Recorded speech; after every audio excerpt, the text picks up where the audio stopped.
الحمد لله رب العالمين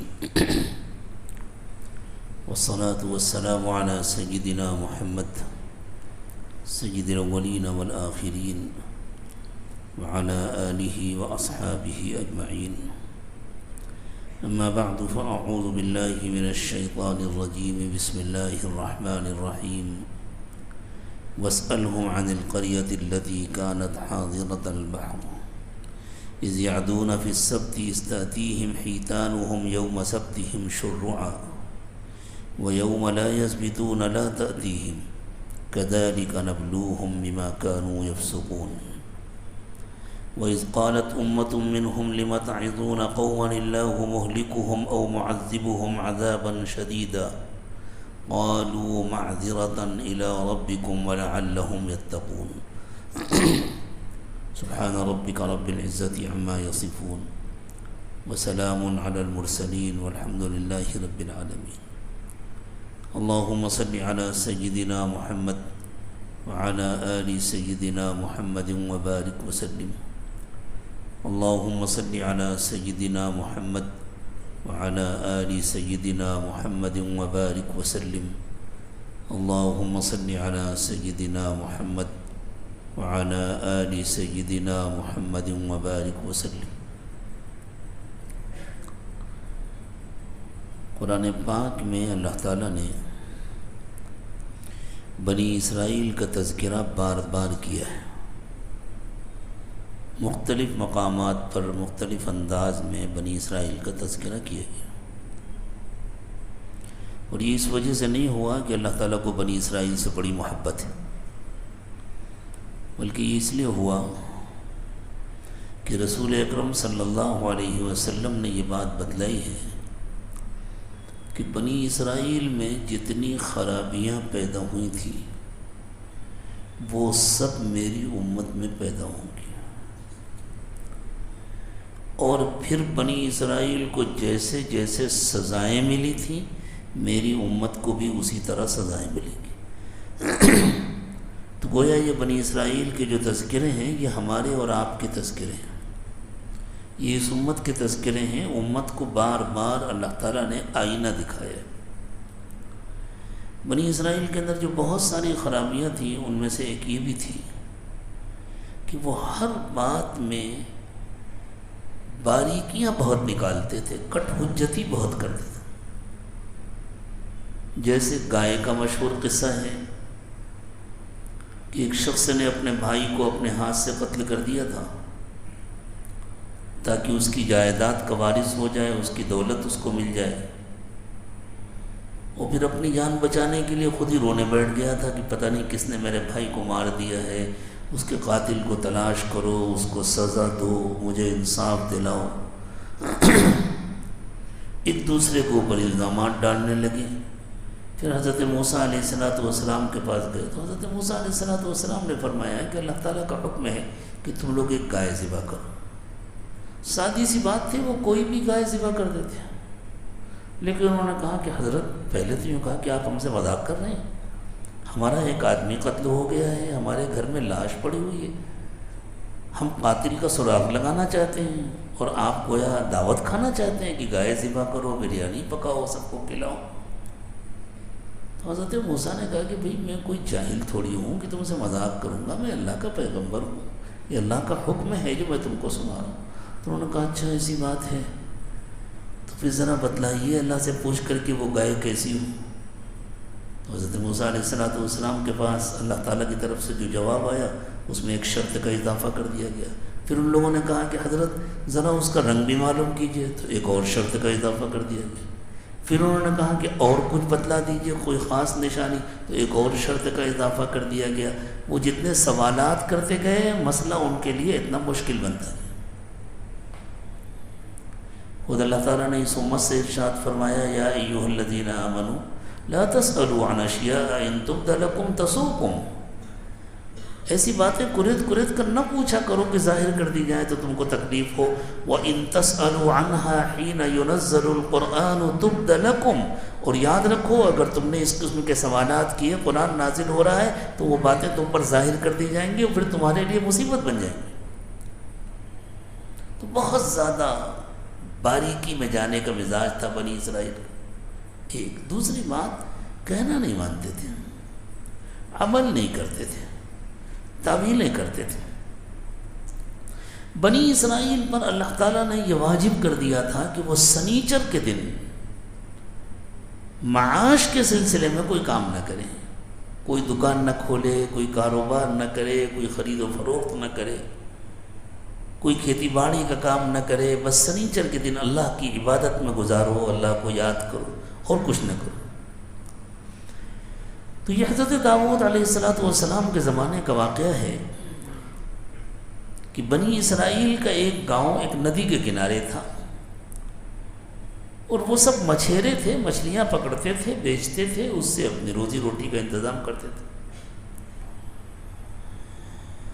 پیغمبر نے ان کو حکم سنا دیا اللہ کا کہ سنیچر کے دن تم کو مچھلی پکڑنے کی اجازت نہیں ہے۔ انہوں نے کہا ٹھیک ہے، نہیں پکڑیں گے سنیچر کے دن مچھلی۔ لیکن اللہ تعالیٰ بھی اپنے بندوں کو خوب آزماتے ہیں۔ دوسرے دنوں میں تو مچھلیاں نظر نہیں آتی تھیں، سنیچر کے دن وہ آ کر کے ان کو سلام کرتی تھی، پانی کے اوپر دکھائی دیتی تھی۔ اب یہ دیکھ دیکھ کر للچاتے تھے لیکن پکڑ نہیں سکتے تھے، تو انہوں نے کیا کیا، ایک ہیلا کیا۔ ندی کے کنارے تھوڑے فاصلے پر ایک بڑا گڑھا کھودا، خوب گہرا کنواں جیسا، اور ندی سے لے کر کے اس گڑھے تک ایک نالی بنا دی۔ جب سنیچر کا دن ہوتا صبح کے وقت تو وہ اس نالی کو کھول دیتے، دن بھر پانی جاتا رہتا اور اس کے ساتھ ساتھ مچھلیاں بھی جاتی رہتی۔ یہ مچھلیاں جو اوپر اوپر آتی تھیں اور اپنا منہ دکھاتی تھیں اور ان کو گویا چڑھاتی تھیں، یہ سب گڑھے میں چلی جاتی۔ جب شام ہوتی تو وہ نالی بند کر دیتے تاکہ مچھلیاں واپس نہ ہو سکیں، اور اتوار کے دن جا کر کے وہ ساری مچھلیاں اس گڑھے سے پکڑ لیتے۔ وہ کہتے ہم نے سنیچر کے دن تو شکار کیا نہیں، ہم نے تو سنیچر کے دن کچھ کیا ہی نہیں، ہم نے تو اتوار کے دن شکار کیا۔ اللہ کے پیغمبر نے منع کیا۔ اللہ کے جو نیک و مقبول بندے تھے، اللہ کے نیک بندوں سے بنی اسرائیل کبھی خالی نہیں ہوئے۔ جیسے حضور اکرم صلی اللہ علیہ وسلم کی امت میں چاہے جتنی نافرمانیاں ہونے لگیں، چاہے جتنا اللہ کی حکم عدولی ہو، لیکن اللہ کے نیک بندوں سے یہ امت کبھی خالی نہیں ہوگی۔ اس میں ہمیشہ اللہ کے نیک بندے بھی رہیں گے، مقبول بندے ہوں گے، اور اللہ کے اولیاء بھی ہوں گے جو اللہ کے دین پر عمل بھی کریں گے اور دوسروں کو اللہ کے دین کی طرف بلائیں گے بھی۔ پھر کچھ دنوں کے بعد تو انہوں نے یہ تکلف بھی چھوڑ دیا، سیدھے سیدھے مچھلی پکڑنا شروع کر دیا کہ کوئی بات ہوئی زبردستی ہمارے اوپر پابندی لگی ہوئی۔ پھر اللہ تعالیٰ نے ان لوگوں کو سزا دی، اور ایسی خطرناک سزا دی کہ کسی کو ایسی سزا نہیں ملی۔ جتنے نافرمان تھے ان سب کو اللہ تعالیٰ نے بندر بنا دیا۔ اور یہ جو اس زمانے میں دنیا کے بندر ہیں نا، یہ بنی اسرائیل کی اولاد نہیں ہے، وہ بندر بنے تھے سزا کے طور پر۔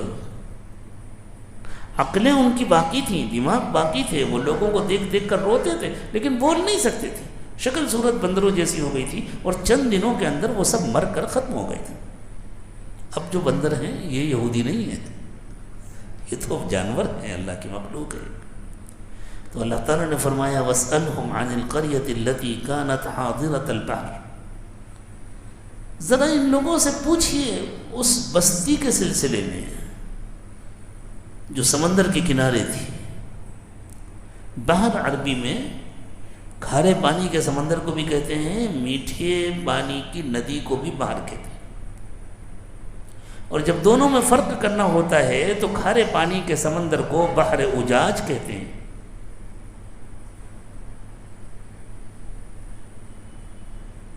اور جو میٹھے پانی کی ندی ہوتی ہے اس کو بحر فرات کہتے ہیں۔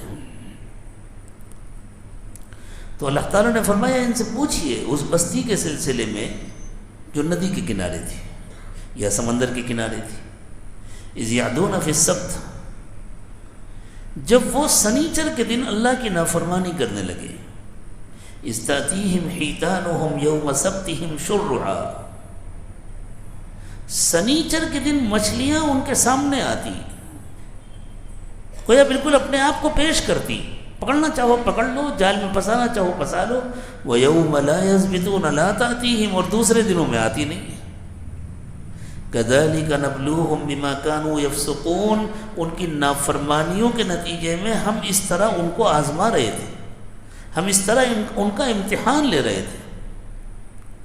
اب جب ان لوگوں نے کھلم کھلا اللہ کی نافرمانی شروع کر دی، اور یاد رکھیے یہ سب نے نافرمانی نہیں شروع کی تھی، کچھ لوگ تھے، تو اب بستی والے 3 حصوں میں تقسیم ہو گئے۔ کچھ وہ نافرمان جو سنیچر کے دن شکار کرتے تھے، بہانہ بنا کے کریں یا ڈائریکٹ کریں، دونوں شامل تھے۔ کچھ وہ لوگ تھے جو ان کو منع کرتے تھے کہ تم غلط کر رہے ہو، اللہ کی نافرمانی کر رہے ہو، اس سے تم پر اللہ کا عذاب آ جائے گا۔ یہ کہتے تھے جاؤ تم لوگ اپنا کام کرو، ہمیں سمجھانے کی ضرورت نہیں، لیکن یہ مستقل سمجھاتے رہتے تھے، اور ان سے الگ ہو گئے تھے کہ ہم تمہارے گھروں میں کھانا نہیں کھائیں گے، ہم تمہارے ساتھ کوئی تعلق نہیں رکھیں گے، ہمارا تمہارا کوئی رشتہ نہیں رہے گا جب تک تم اللہ کی نافرمانی نہیں چھوڑو گے۔ اور ایک گروپ تھا درمیان کا، جیسے عام لوگ ہوتے، ارے نہیں مانتے تو جانے دو، اب اس کی خاطر ان کا بائیکاٹ تھوڑی کیا جائے گا، ان سے جھگڑا تھوڑی کیا جائے گا، ان کا عمل ان کے ساتھ، ہمارا عمل ہمارے ساتھ۔ تو وہ سنیچر کے دن شکار تو نہیں کرتے تھے، لیکن شکار کرنے والوں کو منع بھی نہیں کرتے تھے، ان کو برا بھی نہیں سمجھتے تھے، ان سے الگ بھی نہیں رہتے تھے۔ اس طرح بستی کے لوگ 3 حصوں میں تقسیم ہو گئے۔ وَإِذْ قَالَتْ أُمَّةٌ مِّنْهُمْ لِمَ تَعِظُونَ قَوْمًا اللَّهُ مُهْلِكُهُمْ أَوْ مُعَذِّبُهُمْ عَذَابًا شَدِيدًا، تو ان کی ایک جماعت نے دوسری جماعت سے کہا کہ تم ایسے لوگوں سے کیوں ماتھا پھوڑی کرتے ہو، کیوں ان کو نصیحتیں کرتے ہو، کیوں زبردستی جا جا کر کے ان کو سمجھانے کی کوشش کرتے ہو، جن پر اللہ کا عذاب آ کر کے رہے گا، جو کھلم کھلا اللہ کی نافرمانی کر رہے ہیں، ارے چھوڑ دو ان کو ان کے حال پر۔ قالوا معذرة الى ربكم، تو وہ کہتے تھے بھائی ہم کیسے چھوڑ دیں ان کو ان کے حال پر، اگر قیامت کے دن اللہ نے ہم سے پوچھ لیا یہ بتلاؤ تمہارے گاؤں میں تمہاری بستی میں ہماری نافرمانی ہو رہی تھی، تم نے کیا کیا، تو ہم اپنا کیا عذر پیش کریں گے؟ کم از کم ہم یہ کہہ تو سکیں گے کہ اللہ ہم سے جو ہو سکا وہ ہم نے کیا، ہم نے بار بار ان کو جا کر کے سمجھایا، ان کو منع کیا، اللہ وہ نہیں مانتے تھے لیکن ہم نے بھی چھوڑا نہیں، ہم برابر ان کو منع کرتے رہے، ان کو سمجھاتے رہے۔ ایک اور دوسری بات، کیا پتہ کسی کے سمجھ میں آ جائے، کوئی توبہ کر لے، کسی کے بارے میں نہیں معلوم کہ وہ کیا ہو جائے۔ فضیل ابن عیاض ڈاکو ہوا کرتے تھے اور بعد میں اولیاء کے سردار ہو گئے، پہلے ڈاکوؤں کے سردار تھے۔ ایک جگہ ڈاکہ ڈالنے کے لیے گئے تو وہاں کوئی قرآن پاک کی تلاوت کر رہا تھا، الم یأن للذین آمنوا ان تخشع قلوبهم لذکر اللہ وما نزل من الحق، کیا ابھی ایمان والوں کے لیے وقت نہیں آیا ہے کہ ان کے دل اللہ کے سامنے جھک جائیں، اللہ تعالیٰ نے جو اتارا ہے وہ ان کے دل میں اتر جائے؟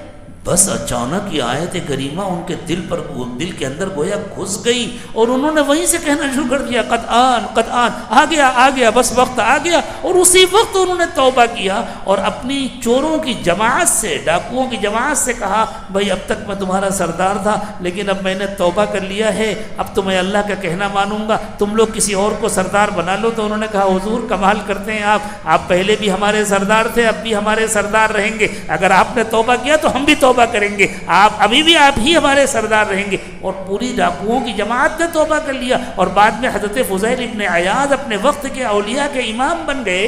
تو یہ کہتے تھے ایک تو یہ کہ اللہ تعالیٰ ہم سے پوچھیں گے کہ تمہارے سامنے اللہ کی نافرمانی ہو رہی تھی، تم نے کیا کیا، تو ہم اپنا عذر پیش کر سکیں گے کہ اللہ ہم سے جو ہو سکتا تھا وہ ہم نے کیا، ہم نے منع کرنے اور سمجھانے کی پوری کوشش کی۔ اور دوسری بات یہ ہے کہ ہمیں کوئی مایوسی نہیں ہے، ہو سکتا ہے ان سب کے سمجھ میں آ جائے یا کسی کے سمجھ میں آ جائے، جو بھی توبہ کر لے وہ انشاءاللہ بچ جائے گا اللہ کی سزا سے اور اللہ کے عذاب سے۔ وَلَعَلَّهُمْ يَتَّقُونَ، کیا پتہ وہ ڈر جائیں اللہ سے۔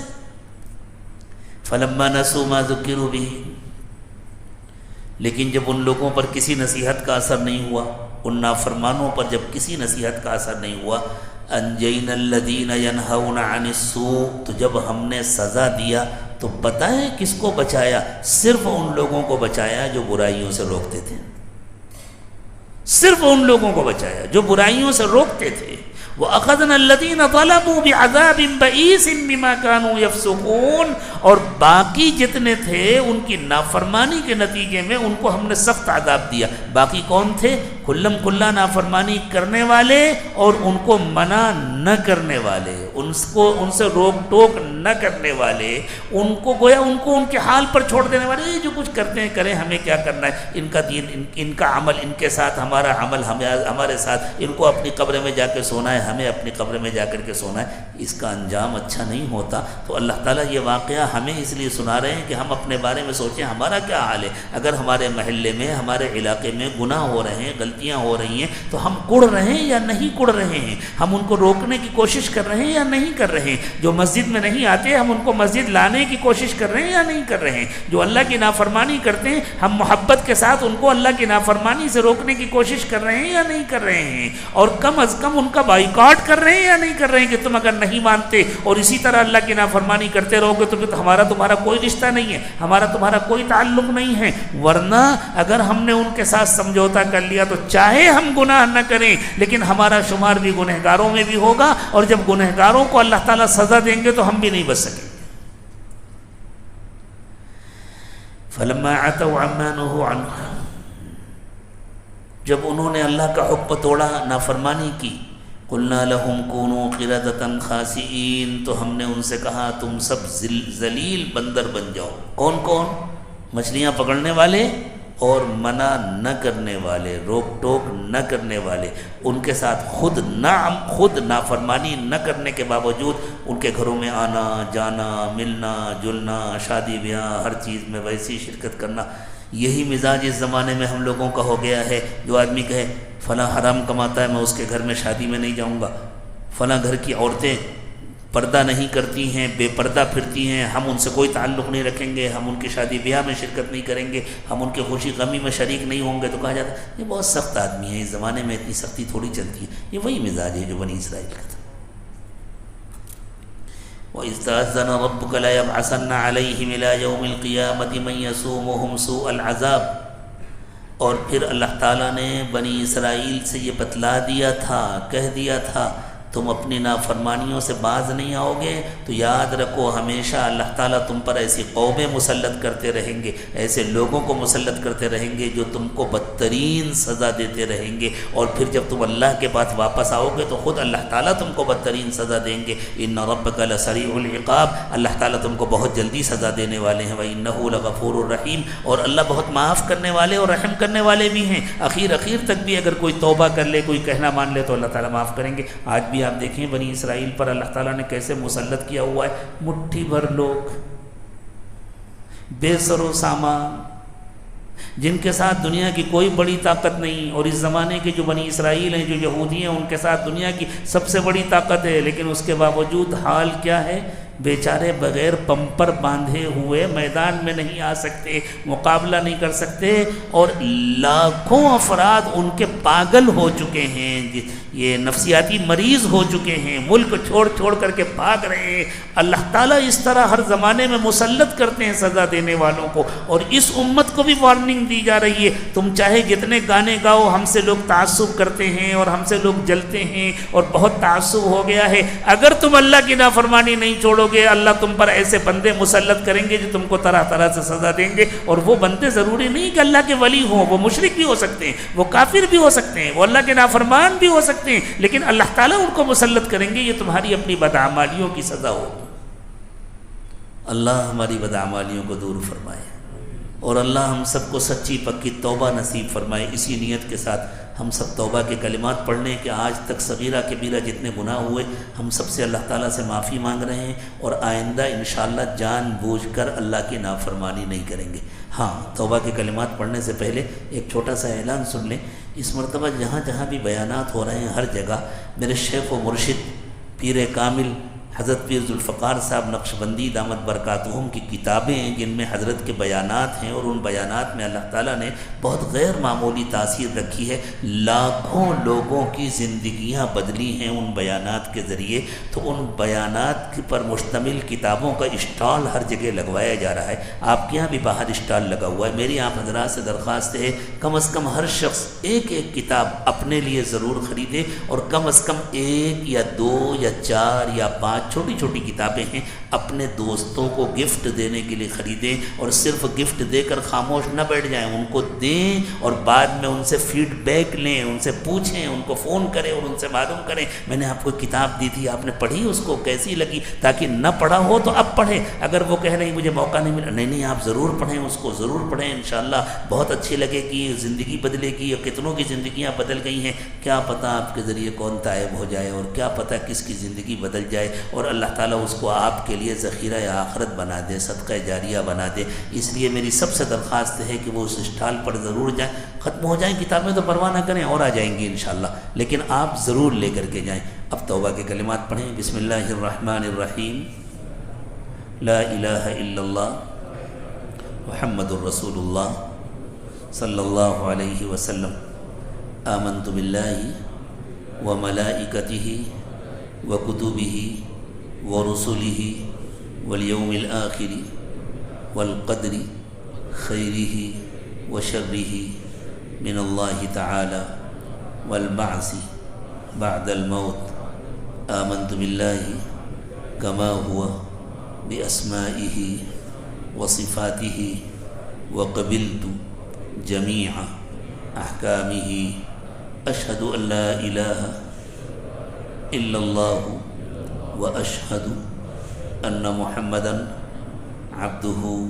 ورسولہ، استغفر اللہ ربی من کل ذنب واتوب الیہ برحمتک یا ارحم الراحمین۔ اللہ تعالیٰ ہماری توبہ کو قبول فرما دے، اس رمضان میں اللہ ہم سب کی مغفرت فرما دے۔ ہمارے بزرگوں نے کچھ معمولات بتلائے ہیں، جنہوں نے بیعت کی نیت کی ہے وہ ان معمولات کو غور سے سنیں اور ان کی پابندی کریں تو انشاءاللہ ان کو پورا فائدہ ہوگا۔ صبح و شام کی تسبیحات پڑھا کریں، روزانہ قرآن پاک کی تلاوت کریں، چلتے پھرتے اٹھتے بیٹھتے ہر وقت دل میں اللہ کا دھیان رکھیں، اور صبح شام دونوں وقت کم از کم 20 منٹ مراقبہ کر لیا کریں۔ مراقبے کا طریقہ یہ ہے کہ آنکھیں بند کر کے، سر جھکا کر کے، دل کو اللہ کی جانب متوجہ کر کے اور پوری توجہ دل پر جمع کر بیٹھیں، اور یہ نیت کریں کہ اللہ کی رحمت آ رہی ہے، میرے دل میں سما رہی ہے، میرے دل سے گناہوں کو دھو رہی ہے، اور میرا دل کہہ رہا ہے اللہ اللہ اللہ۔ زبان سے اللہ اللہ نہ کہیں، بس یہ نیت کریں کہ دل اللہ اللہ کہہ رہا ہے، میں سن رہا ہوں، اور کم از کم مہینے میں 1 مرتبہ اپنے شیخ کو اپنے حالات کی اطلاع کیا کریں۔ آپ کے یہاں الحمدللہ ہر مہینے خانقاہ کی مجلس ہوتی ہے، شہر سے ذرا باہر ہاسکوٹے سے آگے گڑپن حلی میں خانقاہ ہے، وہاں 3 دن کی مجلس ہوتی ہے، جتنا وقت ملے اس میں شرکت کریں تو انشاءاللہ بڑا نفع ہوگا۔ اب تھوڑی دیر مراقبہ کر لیں، آنکھیں بند کر لیں، سر کو جھکا لیں، دنیا اور دنیا میں جو کچھ بھی ہے اس سب سے ہٹ کٹ کر اللہ کی یاد میں کھو جائیں۔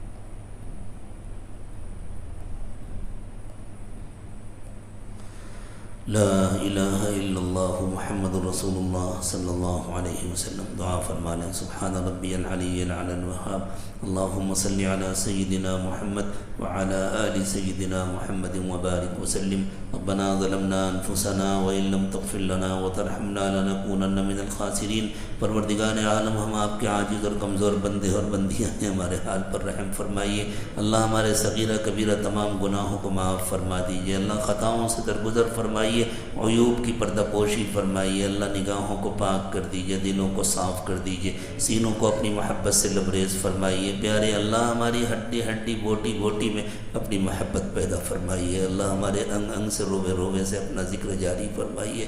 اللہ اس رمضان میں ہماری مغفرت فرما دیجیے، اللہ ہم سب کو اپنا بنا لیجیے، اللہ ہم سب کو اپنا بنا لیجیے، اللہ ہمارے روزے، ہماری تراویح، ہماری نمازیں، ہمارا ذکر، ہماری تلاوت، ہماری دعائیں سب قبول فرما لیجیے۔ اللہ اب تک جو کوتاہیاں ہوئیں انہیں معاف فرما دیجیے، اللہ آئندہ جو روزے باقی ہیں، جو تراویح باقی ہیں، اللہ ایسے روزے رکھوا دیجیے، ایسی تراویح پڑھوا دیجیے، ایسے دن اور رات گزروا دیجیے جیسے آپ کو پسند ہے، اور اللہ ہم سب کو اپنے نیک و مقبول بندوں میں شامل فرما لیجیے۔ اللہ ہمارے ظاہر کی بھی کامل اصلاح فرمائیے، ہمارے باطن کی بھی کامل اصلاح فرمائیے، اللہ قرآن کے نور سے ہمارے دل کو روشن و منور فرما دیجیے، اللہ قرآن کی برکت سے ہمارے بیماروں کو شفا عطا فرمائیے، اللہ جن بیماروں کے لیے پرچیاں آئی ہیں اللہ ان کو بھی، اور ان کے علاوہ بھی جو بیمار ہیں جن کو ہم نہیں جانتے، اللہ تمام بیماروں کو شفا عطا فرمائیے، تمام پریشان حالوں کی پریشانیاں دور فرما دیجیے، اللہ معاشی تنگی سے سب کی حفاظت فرمائیے، حلال و پاکیزہ روزی عطا فرمائیے، حرام اور مشتبہ سے حفاظت فرمائیے، اللہ دنیا اور آخرت کی بھلائیوں سے مالا مال فرمائیے، ہر قسم کے شرور و فتن سے حفاظت فرمائیے، اللہ بار بار ہمیں رمضان کی مقبول عبادتیں نصیب فرمائیے، اور بار بار ہم کو عید کی خوشیاں نصیب فرمائیے، اللہ ہمیں کامل تقوی نصیب فرمائیے، ہماری پوری زندگی کو رمضان جیسی بنا دیجیے، اور اللہ ہماری موت کے دن کو عید سے زیادہ خوشیوں کا دن بنا دیجیے، اللہ آپ ہم سے راضی ہو جائیے، اپنے رضا والے اعمال نصیب فرمائیے، اپنی ناراضگی سے اور ناراضگی کے اسباب سے حفاظت فرمائیے، ربنا تقبل منا انک انت السمیع العلیم وتب علینا انک انت التواب الرحیم، سبحان ربک رب العزۃ عما یصفون وسلام علی المرسلین والحمد للہ رب العالمین۔